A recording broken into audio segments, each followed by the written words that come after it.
ओम श्री हनुमते नमः। नमस्कार दोस्तों, आपका हमारे यूट्यूब चैनल धार्मिक कथाएं और कहानियां में स्वागत है। आज मंगलवार के दिन सुनिए हनुमान जी की व्रत कथा। व्यास जी ने कहा, एक बार नैमिषारण्य तीर्थ में 80,000 मुनि एकत्र होकर पुराणों के ज्ञाता श्री सूत जी से पूछने लगे, हे महामुनि, आपने हमें अनेक पुराणों की कथाएं सुनाई हैं। अब आप कृपया करके हमें ऐसा व्रत और कथा बताइए जिसके करने से संतान की प्राप्ति हो तथा मनुष्यों को रोग शोक अग्नि सर्व दुख आदि का भय दूर हो, क्योंकि कलयुग में सभी जीवों की आयु बहुत कम है। फिर इस पर उन्हें रोग चिंता के कष्ट लगे रहेंगे, तो फिर वह श्री हरि के चरणों में अपना ध्यान कैसे लगा सकेंगे। श्री सूत जी बोले, हे मुनियों, आपने लोक कल्याण के लिए बहुत ही अच्छा प्रश्न पूछा है। एक बार युधिष्ठिर ने भगवान श्री कृष्ण से लोक कल्याण के लिए यही प्रश्न किया था। भगवान श्री कृष्ण और युधिष्ठिर का संवाद तुम्हारे सामने कहता हूँ, ध्यान देकर सुनो। एक समय पांडवों की सभा में श्री कृष्ण जी बैठे हुए थे। तब युधिष्ठिर ने भगवान श्री कृष्ण से प्रश्न किया, हे प्रभु नंदनंदन गोविंद, आपने मेरे लिए अनेकों कथाएं सुनाई है। आज आप कृपया करके ऐसा व्रत या कथा सुनाइए जिसके करने से मनुष्यों को रोग चिंता का भय समाप्त हो और उसको पुत्र की प्राप्ति हो। हे प्रभु, बिना पुत्र के जीवन व्यर्थ है। पुत्र के बिना मनुष्य नरकगामी होता है। पुत्र के बिना मनुष्य पितृ ऋण से छुटकारा नहीं पा सकता और ना ही उसका पुत्रगृह नामक नरक से उद्धार हो सकता है। अतः पुत्रदायक व्रत बतलाइए। श्री कृष्ण भगवान से बोले, हे राजन, मैं एक प्राचीन इतिहास सुनाता हूँ, आप उसे ध्यानपूर्वक सुनो। कुंडलपुर नामक एक नगर था। उसमें नंदा नामक एक ब्राह्मण रहता था। भगवान की कृपा से उसके पास सब कुछ था, फिर भी वह दुखी था। इसका कारण यह था कि ब्राह्मण की स्त्री सुनंदा के कोई संतान नहीं थी। सुनंदा पतिव्रता थी, भक्ति पूर्वक श्री हनुमान जी की आराधना करती थी। मंगलवार के दिन व्रत करके अंत में भोजन बनाकर हनुमान जी को भोग लगाने के बाद स्वयं भोजन करती थी।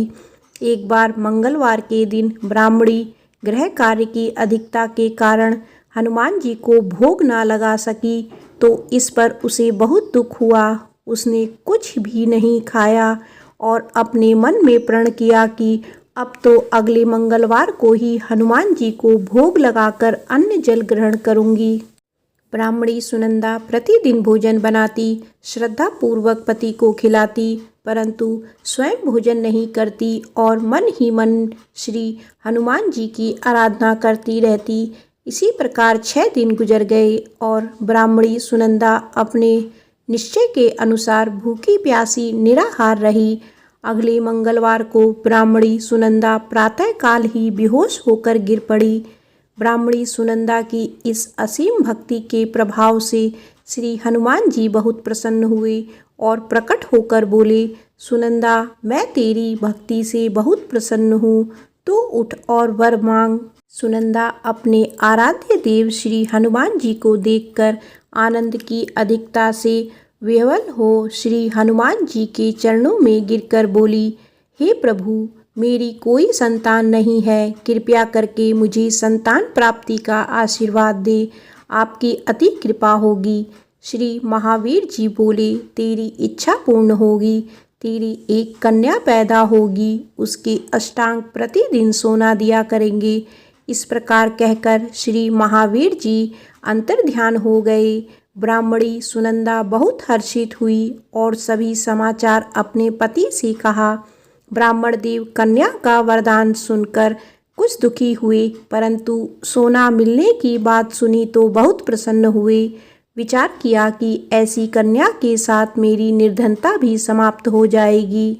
श्री हनुमान जी की कृपा से वह ब्राह्मणी गर्भवती हुई और 10वें महीने में उसे बहुत ही सुंदर पुत्री प्राप्त हुई। यह बच्ची अपने पिता के घर में ठीक उसी तरह बढ़ने लगी जिस प्रकार शुक्ल पक्ष का चंद्रमा बढ़ता है।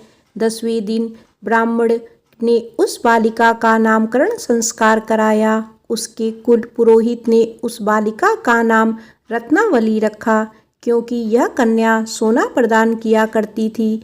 इस कन्या ने पूर्व जन्म में बड़े विधि विधान से मंगल देव का व्रत किया था। रत्नावली का अष्टांग बहुत सा सोना देता था। उस सोने से नंदा ब्राह्मण बहुत ही धनवान हो गया। अब ब्राह्मणी भी बहुत अभिमान करने लगी। समय बीतता रहा। अब रत्नावली 10 वर्ष की हो चुकी थी। एक दिन जब नंदा ब्राह्मण प्रसन्नचित्त था, तब सुनंदा ने अपने पति से कहा, मेरी पुत्री रत्नावली विवाह के योग्य हो गई है, अतः आप कोई सुंदर तथा योग्य वर देखकर इसका विवाह कर दें। यह सुन ब्राह्मण बोला, अभी तो रत्नावली बहुत छोटी है। तब ब्राह्मणी बोली, शास्त्रों की आज्ञा है कि कन्या 8वें वर्ष में गौरी, 9 वर्ष में राहिणी, 10वें वर्ष में कन्या, इसके पश्चात रजस्वला हो जाती है। गौरी के दान से पाताल लोक की प्राप्ति होती है, राहिणी के दान से वैकुंठ लोक की प्राप्ति होती है, कन्या के दान से इंद्र लोक में सुखों की प्राप्ति होती है। अगर हे पतिदेव रजस्वला का दान किया जाता है तो घोर नरक की प्राप्ति होती है। इस पर ब्राह्मण बोला, अभी तो रत्नावली मात्र 10 ही वर्ष की है और मैंने तो 16-16 साल की कन्याओं के विवाह कराए हैं, अभी जल्दी क्या है। तब ब्राह्मणी सुनंदा बोली, आपको तो लोभ अधिक हो गया है लगता है। शास्त्रों में कहा गया है कि माता पिता और बड़ा भाई रजस्वला कन्या को देखते हैं तो वो अवश्य ही नरकगामी होते हैं। तब ब्राह्मण बोला, अच्छी बात है, कल मैं स्वयं ही योग्य वर की तलाश में अपना दूत भेजूंगा। दूसरे दिन ब्राह्मण ने अपने दूत को बुलाया और आज्ञा दी कि जैसी सुंदर मेरी कन्या है वैसा ही सुंदर वर उसके लिए तलाश करो। दूत अपने स्वामी की आज्ञा पाकर निकल पड़ा। पंपई नगर में उसने एक सुंदर लड़के को देखा। यह बालक एक ब्राह्मण परिवार का बहुत गुणवान पुत्र था। इसका नाम सोमेश्वर था। दूत ने इस सुंदर व गुणवान ब्राह्मण पुत्र के बारे में अपने स्वामी को पूर्ण विवरण दिया। ब्राह्मण नंदा को भी सोमेश्वर अच्छा लगा और फिर शुभ मुहूर्त में विधि पूर्वक कन्यादान करके ब्राह्मण ब्राह्मणी संतुष्ट हुए। परंतु ब्राह्मण के मन में तो लोभ समाया हुआ था। उसने कन्यादान तो कर दिया था, पर वह बहुत खिन्न भी था। उसने विचार किया कि रत्नावली तो अब चली जाएगी और मुझे इससे जो सोना मिलता था वह अब नहीं मिलेगा। मेरे पास जो धन था कुछ तो इसके विवाह में खर्च हो गया और शेष बच गया है, वह भी कुछ दिनों पश्चात समाप्त हो जाएगा। मैंने तो इसका विवाह करके बहुत बड़ी भूल कर दी है। अब कोई ऐसा उपाय हो कि रत्नावली मेरे घर में ही बनी रहे, अपने ससुराल ना जाए। लोभ रूपी राक्षस ब्राह्मण के मस्तिष्क पर छाया जा रहा था। रात भर अपनी शैया पर बेचैनी से करवटें बदलते बदलते उसने एक बहुत ही क्रूर निर्णय लिया। उसने विचार किया कि जब रत्नावली को लेकर उसका पति सोमेश्वर अपने घर के लिए जाएगा तो वह मार्ग में छिपकर सोमेश्वर का वध कर देगा और अपनी लड़की को अपने घर ले आएगा, जिससे नियमित रूप से उसे सोना भी मिलता रहेगा और समाज का कोई मनुष्य उसे दोष भी नहीं देगा। प्रातः काल हुआ तो नंदा और सुनंदा ने अपनी जमाई तथा लड़की को बहुत सा धन देकर विदा किया।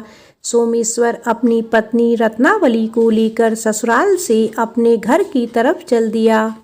ब्राह्मण नंदा महालोभ के वशीभूत हो अपनी मति खो चुका था। पाप पुण्य को उसे विचार ना रहा था।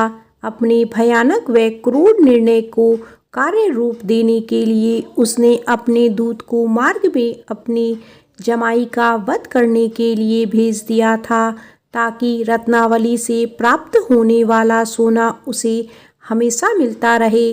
और वो कभी निर्धन ना हो। ब्राह्मण के दूत ने अपने स्वामी की आज्ञा का पालन करते हुए उसके जमाई सोमेश्वर का मार्ग में ही वध कर दिया। समाचार प्राप्त कर ब्राह्मण नंदा मार्ग में पहुंचा और रुदन करती अपनी पुत्री रत्नावली से बोला, हे पुत्री, मार्ग में लुटेरों ने तेरे पति का वध कर दिया है। भगवान की इच्छा के आगे किसी का कोई वश नहीं चलता। अब तू घर चल, वहां पर ही रहकर शेष जीवन व्यतीत करना। जो भाग्य में लिखा है वही होगा।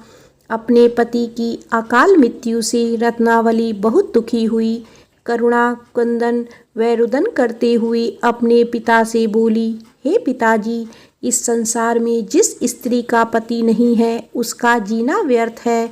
मैं अपने पति के साथ ही अपने शरीर को जला दूंगी और सती होकर अपने इस जन्म को, माता पिता के नाम को तथा सास ससुर के यश को सार्थक करूंगी।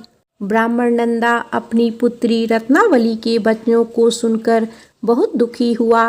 विचार करने लगा, मैंने व्यर्थ ही जमाई वध का पाप अपने सिर ले लिया। रत्नावली तो उसके पीछे अपने प्राण तक देने को तैयार है। मेरा तो दोनों तरफ से मरण हो गया। धन तो अब नहीं मिलेगा। जमाई वध के पाप के फलस्वरूप यम यातना भी भुगतनी पड़ेगी। यह सोचकर वह बहुत दुखी हुआ। सोमेश्वर की चिता बनाई गई। रत्नावली सती होने की इच्छा से अपने पति का सिर अपनी गोदी में रखकर चिता में बैठ गई। जैसे ही सोमेश्वर की चिता को अग्नि जलाई गई, वैसे ही प्रसन्न हो मंगलदेव वहां प्रकट हुए और बोले, हे रत्नावली, मैं तेरे पति भक्ति से बहुत प्रसन्न हूँ, तू वर मांग। रत्नावली ने अपने पति का जीवन दान मांगा। तब मंगलदेव बोले, रत्नावली, तेरा पति अजर अमर है। यह महान विद्वान भी होगा और इसके अतिरिक्त तेरी जो इच्छा हो वर मांग। तब रत्नावली बोली, हे ग्रहों के स्वामी, यदि आप मुझ पर प्रसन्न हैं तो मुझे वरदान दीजिए कि जो मनुष्य मंगलवार के दिन प्रातःकाल लाल पुष्प लाल चंदन से पूजा करके आपका स्मरण करे, उसको रोग व्याधि ना हो, स्वजनों का कभी वियोग ना हो, सर्प अग्नि तथा शत्रुओं का भय ना हो। जो स्त्री मंगलवार का व्रत करे वह कभी विधवा ना हो। मंगलदेव तथा अस्तु कहकर अंतर्ध्यान हो गए। सोमेश्वर मंगलदेव की कृपा से जीवित हो उठा। रत्नावली अपने पति को पुनः प्राप्त कर बहुत प्रसन्न हुई और मंगलदेव का व्रत प्रत्येक मंगलवार को करके व्रतराज और मंगलदेव की कृपा से इस लोक में सुख ऐश्वर्य को भोगते हुए अंत में अपने पति के साथ स्वर्ग लोक को गई। प्रेम से बोलो पवन पुत्र हनुमान की जय। आइए सुनते हैं मंगलवार व्रत की दूसरी कथा। केशव दत्त नाम का एक ब्राह्मण था जो अपनी पत्नी अंजनी के साथ ऋषिनगर गांव में खुशी से रहता था। गांव के सभी लोग ब्राह्मण परिवार का बहुत सम्मान करते थे। उसके पास खूब धन संपत्ति थी, लेकिन उसकी कोई संतान नहीं थी। इस कारण दोनों पति पत्नी दुखी थे। पुत्र प्राप्ति के लिए दोनों हनुमान जी की पूजा करने लगे। ब्राह्मण हर मंगलवार जंगल में हनुमान जी की पूजा करने के लिए जाता। पत्नी घर में ही महावीर का व्रत रखा करती थी। दोनों शाम को बजरंगबली को भोग लगाकर व्रत खोलते थे। ब्राह्मण और उसकी पत्नी को हनुमान जी की पूजा करते करते कई साल बीत गए, लेकिन उन्हें संतान नहीं हुई। एक समय आया जब ब्राह्मण निराश हो गया, परंतु उसने बजरंगबली पर विश्वास नहीं छोड़ा। दोनों पति पत्नी विधिवत व्रत रखते रहे। एक मंगलवार अंजलि हनुमान जी को भोग लगाना भूल गई और दिन ढलने के बाद खुद भी बिना भोजन किए सो गई।